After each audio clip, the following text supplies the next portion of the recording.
Thank you, everybody, for joining us today. I'm really, really excited to kick off what is our first webinar here at Winslow with another player in the space that I have a lot of respect for. We wanted to talk today about how HR teams are thinking about launching AI products with confidence. Both of our companies have had a lot of experience implementing at different types of companies our AI solutions, and have learned a lot about the challenges that people encounter and the ways to kind of help get through those challenges. So not only did we want to talk today about what it is that we do as companies, but we also wanted to give some practical advice for how to just sort of get your first AI project under your belt. We hear constantly that HR is stretched very thin. AI is an incredible promise for people, but it also is quite intimidating to them.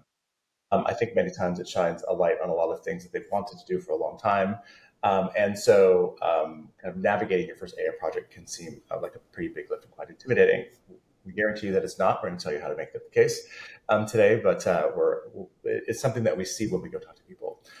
It does feel big, but one of the most important things to do, which we'll talk about today, is to find ways to scope your projects to sort of like feel and to be small. And of course, all of the different AI vendors that are out there are really working with all of their clients to go through this process for many times the first time. And so we're great resources to lean on when it's needed. Let me first hand it over to Rhiana to introduce herself and tell you about. Thanks, Niel. Hi, I'm Rhiana Gademsky. I'm the CEO and co-founder of Aidora. We are an AI-powered leave management company. We help employers navigate longer-term leaves of absence, like parental leaves, medical leaves, caregiver leaves, by automating all of the plan design, compliance documentation, etc. Excited to be here. Yeah. Amazing. And so I'm Niel Robertson. I'm the CEO of Winslow. Winslow is a company that helps HR teams reduce the time they spend answering employee questions by up to 50%. As we all know, as your employee size grows and your HR team gets bigger, you spend more and more of your time just answering things, for everything from is Monday a holiday to specific questions about benefits. And it can take a huge amount of time up on your team, and AI provides a much better way to do that. Awesome. So as we were talking about what we wanted to chat about in the webinar, we came up with a number of questions that we both saw rising up a lot when we talked to customers. I don't know if I want to start here. Yeah, Neil. So I know we were chatting a lot about this, but I think a good place to start is just kind of understanding what makes a good first AI project for HR teams. Yeah, so a lot of people actually find their way to our doorstep because they are very specifically looking for a project to get under their belt. A lot of times CEOs have sort of sent out that email, we call it. It's a mandate to all the different departments to go and find something to do with AI. And people want to find something that has real impact, doesn't really tax the organization very heavily, and shows a real return. What we find is that projects that can be contained to the HR team is a starting point. So projects that don't necessarily need to be rolled out to the whole employee base or to all the managers can be really good places to start. There obviously are exceptions to that. We also recommend that people look for opportunities where there's sort of limited security, complexity, or data risk with what the product does. And also, if you really understand the underlying workflows related to what AI is going to be assisting with, it can be really, really helpful. So you're not creating anything sort of net new. You're ending up replacing a lot of what you're doing with an AI-assisted workflow. And at the end of the day, we'll talk about this a little bit more. I think it's important to think about a project that you can quickly calculate an ROI savings on. I think the closer that you can get to numbers, whether it's time savings for your people or increased ROI of any of kind of your activities, those projects become a lot easier to sort of pitch, get done, and then validate that they worked well. So those are the things that we hear very consistently are good filters for picking your first AI project. Yeah, makes a lot of sense. Yeah, are you sort of seeing the same thing? Yeah, I think so. We definitely think, starting small and specific is the best way to prove out some of that ROI because you can narrow your focus. Great. One of the things that we were talking about a little bit was how to think about pricing for these projects. And I think you had some really interesting insight into this. If you don't mind talking about kind of how to frame tech projects so they're not seen as costs. Yeah, I think this is a tough one because HR is inherently a cost center. So you really need to think about positioning any of these AI projects as either productivity, i.e., time savers, or risk reducers, kind of mitigating any compliance risks there. So something that we do when we are kind of helping HR team to ask for budgets is that we help them quantify an ROI, and we think about that on a few different metrics. So first is, hours saved by the HR team, which directly translates to salary savings. Then there might be more workflow specific cost savings. For us, it's, kind of state reimbursements, as we call them. So making sure we take advantage of external sources of funding. And then third is, reducing any of the risk of, non-compliance here. Um, there's always then the second bucket, which is more qualitative, and that's around employee experience. So it's easy to brush aside retention as something that's not easily quantified, but the cost of recruiting and retaining employees is real. And so if your software can help improve those outcomes, that's a huge win, for the company. I would double down on that last point. I think we're really seeing employee experience sort of have renewed energy, especially in the era of AI, where people are thinking about what that complete experiences of employees, from the tools that they use to the tools that they're allowed to use to how they get their work done. So I think that's an important thing to note when considering AI projects for sure. Awesome. And so I guess, if you think about tactically implementing these projects, you have to get a lot of other stakeholders on board.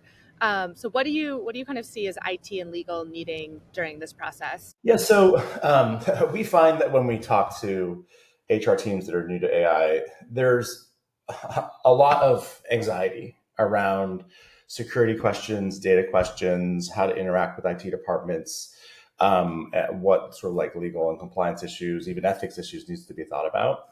A lot of what we find is that HR teams are going through their first sort of AI vendor analysis journey at the same time as IT departments are. And so there's a lot of sort of co-learning that's going on. Sometimes that leads people to over rotate a little bit towards being extremely conservative, which is totally understandable. When it comes to our product, one of the things that we've seen is that there's sort of tried and true basics that are important. You still want SOC 2 compliance. You still want people to think about intelligent data protection, think about like where data is located, especially if you have an international workforce, those types of things. But that there's a kind of new class of data management that needs to happen. So in our world, I think people generally would agree that something like your vacation policy is not an incredibly highly secure document, that if it got out into the wild, that's an issue. That's not actually the data issues that are challenging. Additionally, a lot of what we do is very protective of the underlying employee information. We don't ever look at salary data. We don't look at any kind of SSNs, this kind of personal information. But the thing that we do encourage people to think about is what happens when you give your employees a prompt. That prompt is a place where you can type a lot of personal information into it. So the example we give is, let's say that I typed into a prompt, I just got diagnosed with stage 4 cancer. I live at this address in California. I am looking for an oncologist that can help me out with this problem, who's in network, how can you help me? You're just packing a lot of personal information into that prompt. And that's the actual data that you need to think about securing. And when it comes to AI, what that really means is understanding kind of the supply chain of vendors that are involved in touching that data to get an answer. And almost everybody under the covers uses something like OpenAI or a Claude or some third-party vendor. They've got a huge amount of investments in data privacy, security, and also just forgetting personal information. But it's important to work with your AI vendor to sort of understand their supply chain and how they match and mimic some of these policies in terms of how the data sort of flows in and out of the systems. So that's, I think, a new thing that people are experiencing. A lot of people ask about how are you training data sets, things like that. I think a lot of AI vendors don't even actually do any training because they're being lazy or anything like that, but their products just don't really require it. I guess what I'm saying is it maybe isn't obvious some of the data questions that need to be asked up front, and you kind of learn those as you go and work through them with your IT team. What about you? Are you Yeah, seeing anything on your side like that? Yeah, I think very similar. For us, a big thing during the sales process is to be able to really succinctly talk about which part of the platform is AI and which parts might not be using AI, because I think there's been a lot of confusion, at least, with our platform around AI hallucinating around leave laws. And we go, look, the AI is not coming up with a leave plan. We're using AI to take complicated information and make it more digestible. We're not using it to dissect legal documents, or, we're not broaching that whole compliance world with AI first. Yeah, that makes a ton of sense. I think people maybe sometimes overassume how much work AI is doing in the workflow of a product, and there's a difference between coming up with and creating ideas and doing analysis of the things that you're handing it that have constraints already built into them because of how your product works. I think that makes a ton of sense. As a side note, the slides here that have sort of some of the highlighted answers that we're giving, we'll distribute those after the conversation, so you don't have to take notes as you go. And so, I'll kind of bounce this one back to you, Rhiana. How have you seen teams sort of set themselves up to be successful with these implementations? To some people, that might mean fast. To some people, that might mean communicated well in the organization. Kind of what can you do at the front to make sure that your customer implementations go as well as possible? Yeah, I think a couple of things. So with Leave, there's both the implementation of the actual software platform, and then there's rolling it out to their employees. So we have tried to set our customers up to win on both of those fronts, where we, basically have structured a very standard onboarding process and then give them materials to roll it out to their employees. Our team has created videos and help guides, et cetera, suggested messaging. So that's one thing I think the company can do a lot to kind of prep or the vendor can do a lot to prep the company. But I think it's also making sure that all parties, kind of are aligned early on. So for us, it's not only the HR teams, but it might be the payroll teams, it might be the managers of the employees, and then the employees themselves all understand the process and how this new piece of software is going to impact their day to day. Yeah, I would add that we find that teams that engage their IT departments early as a partner in the process are very successful. Sometimes they already have that relationship in place. Sometimes there's a history of a relationship there that they can reboot around some of these AI initiatives. That's one big thing that is important. The second thing that we find is, especially with our product, but I think this is probably true of some other products as well, it shines a bit of a light on existing work that's been done. So for example, in our product, it's based on ingesting your policies and procedures and benefits plans. And when you say, great, now show us all your policies, procedures, and benefits plans, a lot of HR teams go, oh no, my baby's a little bit ugly. I have to write a vacation policy. I forgot to do that. Or I need to do an inventory because I know I have some sort of duplicate conflicting policies. And they sort of kind of like turn on the lights, and sometimes the cockroaches scurry a little bit, and they get very worried about that, and that sort of slows them down. And what we really encourage people to do is to sort of not be intimidated by the inevitable questions they get asked along the way, to make progress and to sort of bite off a piece of things that can demonstrate the complete lifecycle value of the product. We find that when people sort of see the magic fairly quickly, they are really incented, especially across the organization and leaders that are kind of watching the project, to go further. The more ambitious people get out of the gates tends to slow things down. We try to help them Totally. a little bit. And I would say that's even true about my own implementation of AI products at our own company. You get a grand idea when you purchase a product about everything it can do, and then it's really just the first couple steps that are the most important. It sounds like we have very, very similar experiences with people. So awesome. Okay, great. So I think talking is wonderful. Showing, I think, is even better. So what we wanted to do was to give an example of a couple of projects that we're talking about today. Obviously, Rhiana's going to show her product, Aidora. We'll show off Winslow. I'll let you go first, and go ahead and share when you're ready. Awesome. So let me share my screen. All right. So just to set some context before I jump into a quick demo. So we built our platform to be both employee facing and HR facing. So there are two sides of the software platform. And it was initially built as more of a traditional, as a SaaS platform, in the sense that an employee would go in, input their leave, it would make their leave plan, and then spit off workflows for both the employees and the HR teams. And I'll kind of show you just quickly at the end what one of those leave plans look like.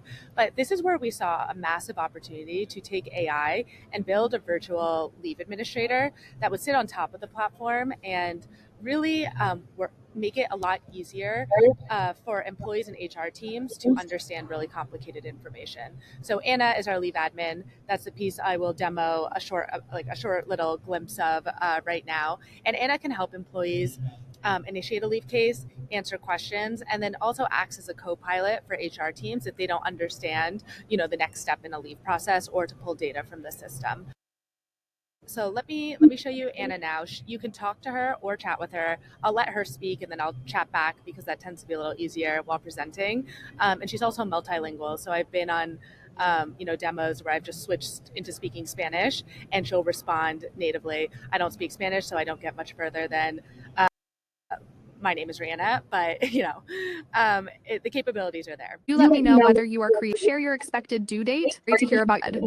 Could you tell me when you'd like this would be as leave tools are designed for personal medical. So I like to just throw some curveballs in there to demonstrate how the AI is capable of, really handling real world situations, not necessarily, those leave cases straight down the middle. And I think that's what makes this technology so different from, any kind of, you pick up the phone and it's like press 1 for a medical leave, etc. It's really adaptive to what's going on. And so that's, a flavor of how the AI piece works. And just to give you a sense of, what the core platform looks like, I drafted a parental leave case here. And, this is from the employee side as well. And we help them kind of understand what their leave plan looks like in conjunction with all the federal, state, local laws, their company policies, private short-term disability policies. We help educate the employee on, what these policies are. And then we help them understand the impact to their pay. So if there's external sources of funding, where it might be coming from. And then basically, once you submit it, it kicks off these customized workflows. So it's really, really capturing the end-to-end leave process, which is not something that a lot of tools get right. The HRS system will do the tracking. The insurance carriers will do the adjudication of the leaves, but we're trying to holistically look at, what happens to an employee when they need to take leave. So that's kind of the quick demo I wanted to show. There's a lot in the platform, but we really think AI is a powerful use case within leave because of how complicated and conversational it tends to be. Cool. That's actually the first time that I've seen you demo the product, and it's amazing. One of the things I love about it is I'm a huge believer that we talk about employee experience, that employees are going to start to expect different ways to sort of engage with software and the services of the business. And the fact that you have a completely conversational interface rather than having to find the phone number and call someone or try to get time on a calendar to talk to someone. Also to be able to talk about these very personal issues. Sometimes people we found prefer talking to an AI than a human because there's like built-in bias in humans, even if they're intended to help you. Like you're kind of nervous to maybe say, or even like you're pregnant, you don't want to tell anybody yet, right? So like those kinds of things. So I love this. I think that's a bit of a glimpse of how so much software, especially in the HR tech world, is going to work in the future. It's really exciting to see. So. Yeah, no, I appreciate that. And I think just to double click on one point you made before I turn it over to you, the idea of, a technology platform AI acting as a privacy barrier between the HR team and the employees is something that helps make these solutions really competitive to like traditional outsourced solutions with whatever vertical, you might be in. Yeah, we did a lot of research early when we were building Winslow and asked about this question of like, do employees prefer talking to AIs? And we thought the answer was going to be no, hands down. And we were surprised that most people, even on the HR team, admitted like, yes, they many times prefer to talk to an AI because that bias is removed, at least as a starting point. So it's great to see like a context where like you've actually delivered on that. Yeah, totally. Well, I'll turn it over to you. Excited to see your demo. Awesome. So let me see if I can pull my demo up here. Let's see. 1 second. There we go. Got it. Okay. Hopefully you can see this okay. Winslow is a product that helps your HR team massively reduce the amount of time that they spend answering employee questions. As you know, as your employee size grows, you just get lots of different questions. Many of them are repetitive. Things like, do we have Monday off? Or what are the deductibles for my benefits plan? Those types of things. And it can just be a tax on your organization that you have to continually pay. Historically, people have not really had an opportunity to do anything more than build out an intranet or SharePoint site. And as we all know, the more pages you put on a SharePoint site, the less people tend to read them. We thought that AI would be a really, really good new solution to this problem. When you come into our product, the first thing you can see is sort of what your team's been working on.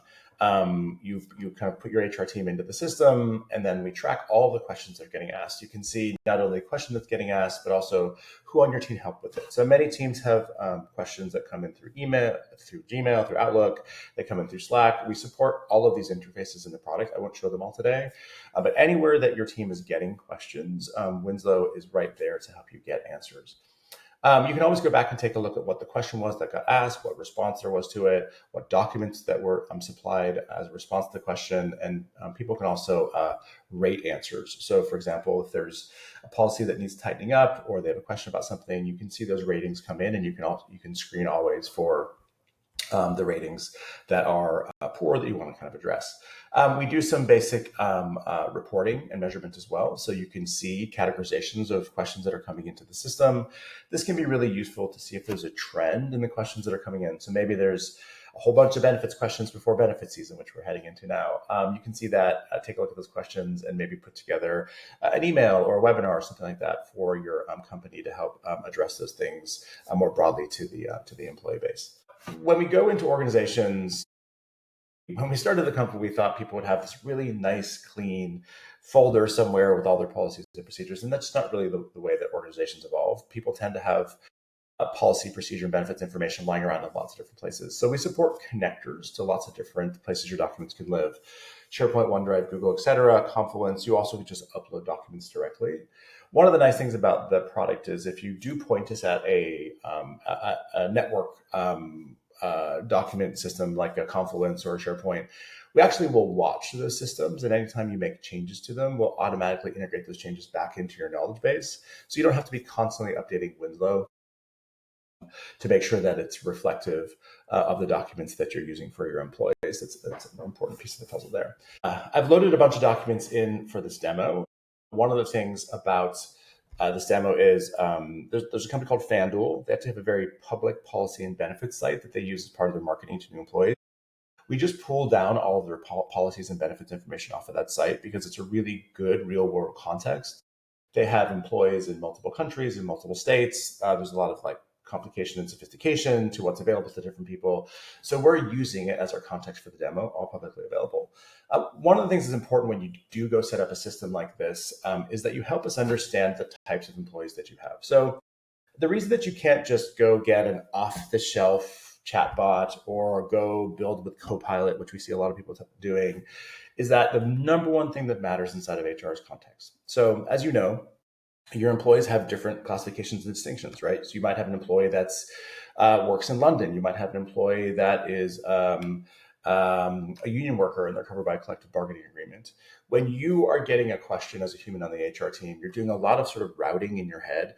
Who is this person? What's their context? What matters in terms of getting them the right question, right answer to their question? And then you go into all of your documents to find the right answer for them. Sometimes that could just be what healthcare plan are they on? So I'm getting the right deductible information. Other times that might mean, oh, hey, they're in a jurisdiction that's got very specific holidays or very specific policies that need to be covered by them. So when you set up the product, you describe those personas to us. We connect into your HRIS system so we can figure out kind of what applies to the person asking the question. And then we sew that all together into our interface to make this really seamless experience to guarantee that you get the right answer for the right person. Let me just give you an example of how this works. So the core of our product is a chatting interface. You'll see a very consistent theme here in the demos today that we all believe that talking to software is really kind of the future of what we're doing. If I just say something like, am I eligible for pet insurance? It's going to go ahead and ask Winslow what the answer is here. Keep in mind that I've given I haven't given Winslow any context. It doesn't know who I am. It doesn't know where I live. And from FanDuel's perspective, pet insurance is available, but only to people that are in the United States. And so this is saying like, yep, you're a U.S. employee. So, as a U.S. employee, you do get pet insurance. But then it says, I need to know if you're a U.S. employee or not. You can either tell it that, or what you can do with our system is you can jump in and you can pretend to be someone. This is the incredible power of Winslow. You can literally come into the system and just jump around between who you want to be. And I can ask the same question: am I eligible for pet insurance? It should come back, because Dalton is in the United States, it should come back and give me an answer that's more complete, because it understands the context now. One of the things that we do in our conversational interface is we tell you, based on the person that you're acting like, what personas or context that we see. So Dalton is a U.S. employee. He lives in Colorado. He's on the Anthem PPO 1500 plan. And that context is the thing that's giving us the ability to answer the question more completely. One thing that I'll say here is I'm using the interface right now as if I was the HR manager. So let's say that I ran into Dalton in the hallway and Dalton asked this question of me. I could come in here, I could pretend to be Dalton, and off you go. The way that our product works inside of Gmail and Slack, though, is we look at the person that asked the question and we figure out from their email address who they are, go look them up in the HRIS, and we get all this information. So when we're in, for example, Gmail saying, hey, here's the answer for Dalton, we figure that out automatically for you. You don't have to keep telling us that you're talking about Dalton. It's all done automatically in the background. So then if I say something like, what are the deductibles for my healthcare, deductible costs for my healthcare,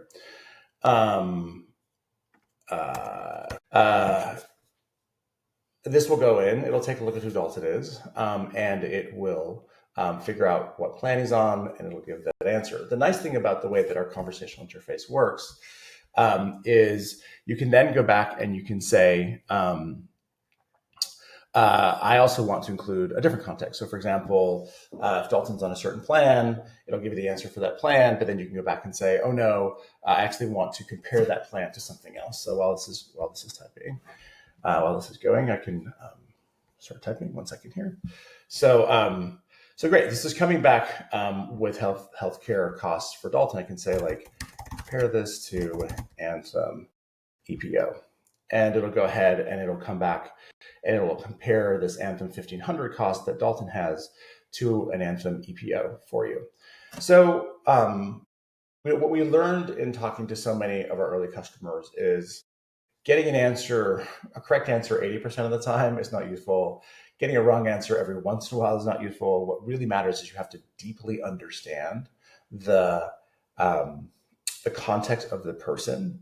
And your HRIS connectivity is the thing that does that. And our whole system is set up to basically make that easy for you to do. So again, you can have access to this whole chat inside of Gmail. You can have access to this whole chat inside of Slack. It's contextually aware about who's asking you a question inside of Gmail or Outlook. Same thing in Slack or Teams. But this is something that ends up saving HR teams just a massive amount of time. One thing I will say is the product is also available to self-service directly to customers. They can use this inside of Slack or Teams. They can talk to the Winslow bot themselves. We find that HR teams have different levels of opinion about if they want to use it just internally in the HR team first, or they want to basically hand it to employees directly. We have companies that do both things, but you can, with one click of a box, take everything that you've been doing on your HR team and then expose it directly to your employees as well. So that's sort of clipping the mountaintops in terms of highlights here. Hopefully that's a good basic understanding of how Winslow. Amazing. First time seeing your platform too.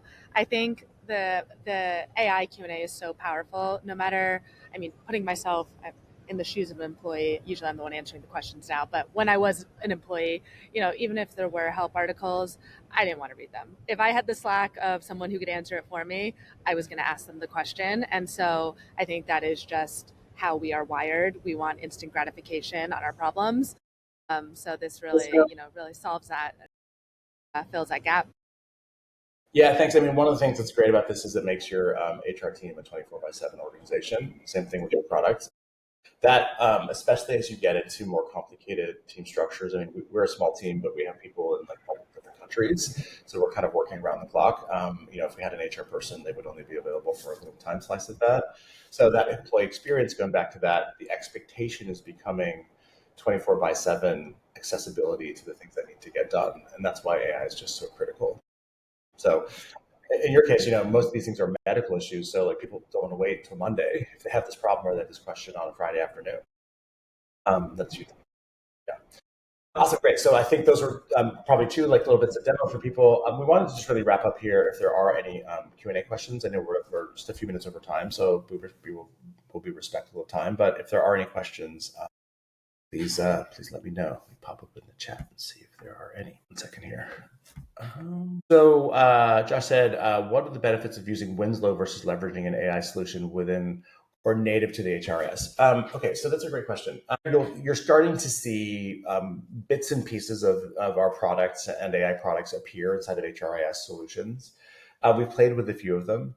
What our experience has been so far is a lot of times they tend to have a view of the world as if they're the only thing that exists in an HR department. So for example, I don't want to pick on an individual vendor, but a lot of the HRIS products have document management systems where they say, hey, put your documents in here. Primarily, nobody puts their documents into those systems. And so when you go and you take a look at how to wrap your arms around where policies, procedures, and benefits are, it is a SharePoint site. It is a OneDrive. It is some stuff over here that's not necessarily inside of an HRIS vendor. So like right away, you run into this problem where they're not very broad in their thinking about how HR departments work. That's one thing that we've seen with some of those solutions. The other thing is that I think there's a lot more probably behind the scenes in terms of what Rhiana's product does and our product does. We're delivering more and more every day that's past just basic Q&A. And so I think you'll see there's a bit of just a feature distance that gets driven between people that are focused on the categorical product like we are and making it work really, really well, and those that are trying to provide some basic checkbox functionality, which you're seeing a lot of vendors provide around, I have a ask XYZ inside of the product. So that's what we're seeing. Yeah, Neil, I think that's an awesome point. The HR systems are really good at, doing what they do best, which is organizing data, maybe payroll, maybe benefits, and then everything else is just a retention tactic for their customers. They're not going to invest, their best teams there the most time, and that might be Q&A, that might be leave, and so, specialized vendors tend to go way deeper in thinking about the pain points and the experience. Yeah, and then another question that came in is it more common for Winslow to get used internally or externally, so directly with the employees?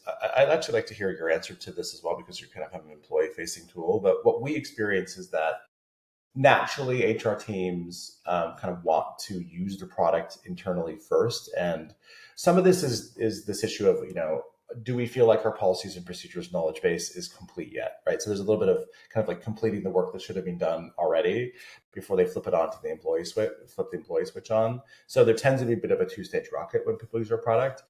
I think that pretty much everybody's goal is to push it directly to the employees, because HR teams are dying under sort of HR debt, and HR debt in our view is anything that takes away from doing the strategic work you were put on this planet to do. And a lot of times that's answering employee questions or doing procedural workflow stuff or filing documents. I'm sure a lot of the stuff your product does around as well. And so they want to get this directly to their employees as fast as possible, but HR's sort of by definition job is to be a bit conservative and make sure they don't kind of like walk before they run. Yeah, I totally echo that. I mean, our product is maximized when you use it on both parties. We'll see some hesitancy in the beginning of the HR team wanting to test it and validate different leave cases and do all these things. And then once they trust it, they roll it out and they realize, great, we don't have to action on behalf of the employee. They are usually self-sufficient if the product is designed well. Yeah, I think that's probably going to be true for almost every AA product, especially coming through the HR channel. I think other departments just like throw it to the wolves right away. Let's get some SDRs going and hope for the best. HR sort of by definition is a bit more calculated than that, I think, for good. So last question here is, has there been any thought put into a check and balance or trust but verified to ensure that an AI, anyone here, e.g., HR verifying, validating the answers before the employee sees them. So we cover this in the onboarding process. So what we do during onboarding is we work with our clients to come up with a 50 question report card. And we supply 40 of those questions out of the box. But then as we onboard you, we learn about your policies, your procedures, your employee classifications, those kinds of things. And we work with the team to sort of write a set of questions that we want to make sure that we get right. And so we run that report card over and over again during the onboarding process to make sure, and the company sort of signs off in each one of those things to make sure that we're getting as close to the pin as possible before the employees ever see it. We then also have this feedback mechanism that's really important about saying, hey, this was a good or a bad answer, and feeding that back into the HR team so they can adjust. That's not necessarily because the AI did anything wrong. There might just be a hole in the policies. And then the last thing that we do too is we're very conservative about not answering a question if we're not convicted about the answer. And so we actually have a escalation feature in the product that allows you to say, this was a finance related question, a payroll related question. I don't think I have a good answer for whatever reason. Here's the person to talk to. And then we flag those questions for you and you can go back and review them. So the one of the things that's important about managing AI products is you have to think of yourself as a reviewer of work. And so we have a bunch of reviewing mechanisms built into the product where there's a constant feedback loop, mostly into your own policy and procedure set, because that's like the definitive answers for you. And we just help you get visibility into that reviewer loop. But it's something that you should think about doing with AI products, is devoting some time every week, month, whatever, to just taking a look at what was given as an answer and then tuning. What about you, Rhiana? Yeah, I think very similar. We decide to be conservative up front. So I already mentioned how our AI is scoped. Well, I maybe didn't mention this, but our AI is scoped only to kind of the back end models that we built around leave laws. And so its inputs are limited. And we, have basically turned up all the controls so that it won't necessarily speak information that is not deterministically in our system. And we have scoped Anna to handle certain types of questions right now and to escalate if it falls without those scope. We'll broaden those scope after, as the product gets more robust, as we get more comfort, etc. So I think it kind of follows the same thematic thing around AI where it's like start small, then go big rather than throwing the world. Yeah, I think I think because most people's experience is frankly with ChatGPT or Claude, that they sort of assume the AI tries to sort of handle anything you can throw at it. I mean, even you kind of threw some curveballs at it. But as an AI product builder, I understand that you started by building real constraints. Exactly. That's our knowledge base. It's what we know and don't know about the knowledge base. And you build into all of the, but one builds into all of the prompting. If it goes outside of these lines, don't even. And so I don't think people that use ChatGPT, which is so always attempts to be helpful, realize that the design of most of these products is the opposite, which is don't attempt Yeah. to be helpful, attempt to be accurate. Exactly. And we've done test cases with our chatbot versus ChatGPT on very basic things, publicly available information too, like how many weeks would you get in California for this reason? And its answers maybe 90% of the time are accurate, and then that 10% it'll be off so slightly that if you're not an expert, you wouldn't know. And I think that is consistent across, various areas of ChatGPT.